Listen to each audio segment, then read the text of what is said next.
मैं अयोध्या नरेश दशरथ पुत्र एवं प्रभु श्री राम का अनुज लक्ष्मण महापंडित महाज्ञानी रावण को गुरु रूप में सादर प्रणाम करता हूं। आयुष्मान भव लक्ष्मण।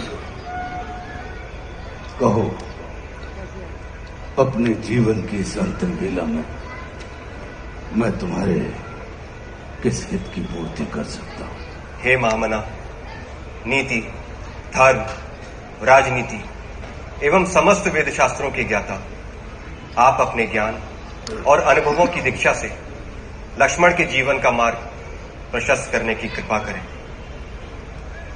मैं देख रहा हूं लक्ष्मण कि तुम एक योग्य शिष्य की पात्रता लेकर उपस्थित हुए।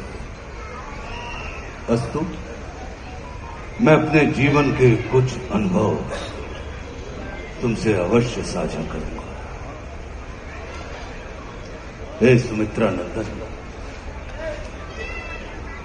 अहंकार चाहे सत्ता का हो या सौंदर्य का, शक्ति का हो या भक्ति का, धन का हो या धर्म का, वो बड़े से बड़े विश्व विजेता को नष्ट कर देता है। इसका प्रत्यक्ष उदाहरण ये त्रिलोक विजेता, विद्या विशारद, महापंडित रावण है। अहंकार में तीनों गए, कुल, गौरव और वंश। ना मानो तो देख लो इस रावण का अंत। लक्ष्मण, रावण को अपने ज्ञान का अहंकार था और तुम्हारे भाई राम को अहंकार का ज्ञान था। लक्ष्मण,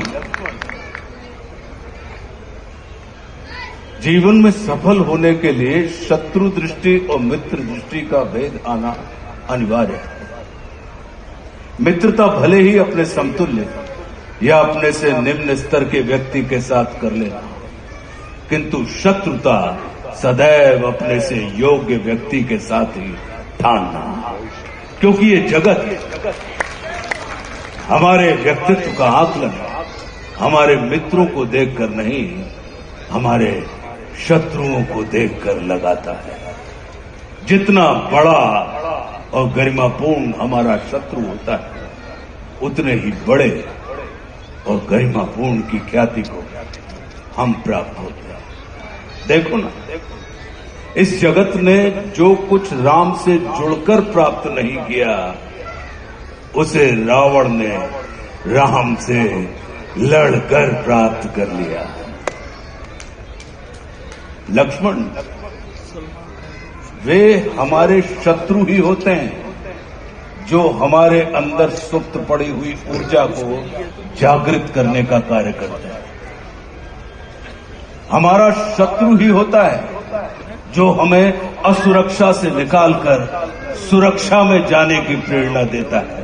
वो हमारा शत्रु ही होता है जो हमें अपने सीमित वृत्त से निकालकर अपने वृत्त को असीमित करने की प्रेरणा देता है। इसलिए शत्रु तिरस्कार का नहीं, नमस्कार का पात्र होता है। कभी अपने शत्रु को नमस्कार करके देखना, वो तुम्हारा परिष्कार कर देगा। लक्ष्मण,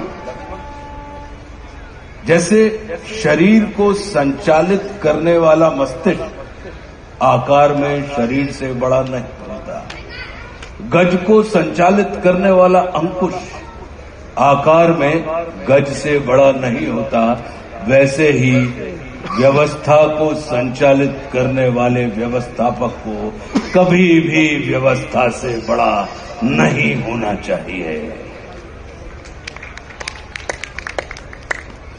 ये सारा नीति ज्ञान तुम्हारे भाई श्री राम तुम्हें स्वयं दे सकते थे, किंतु उन्होंने तुम्हें मेरे पास भेजा।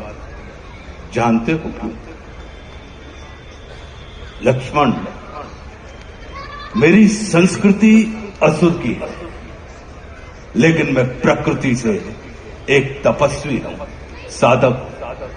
और किसी भी व्यक्ति को अपने अंतिम समय में अपनी संस्कृति के अनुसार नहीं, अपनी प्रकृति के अनुकूल कर्म करने चाहिए, तब उसे मृत्यु नहीं, मुक्ति प्राप्त होती है। और राम रावण को मारना नहीं, तारना चाहते हैं।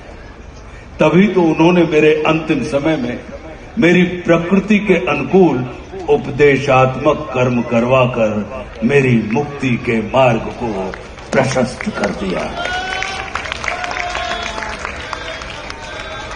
आने वाले समय में ये जगत कहेगा कि त्रिलोक विजेता, विद्या विशारद, महापंडित रावण की पराजय का एकमात्र कारण है कि उसके पास लक्ष्मण जैसा भाई नहीं था।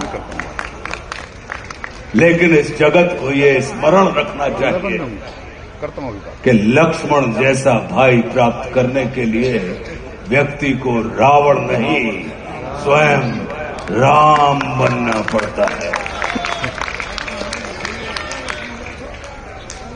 सदैव अपने भाई राम के अनुगामी रहना।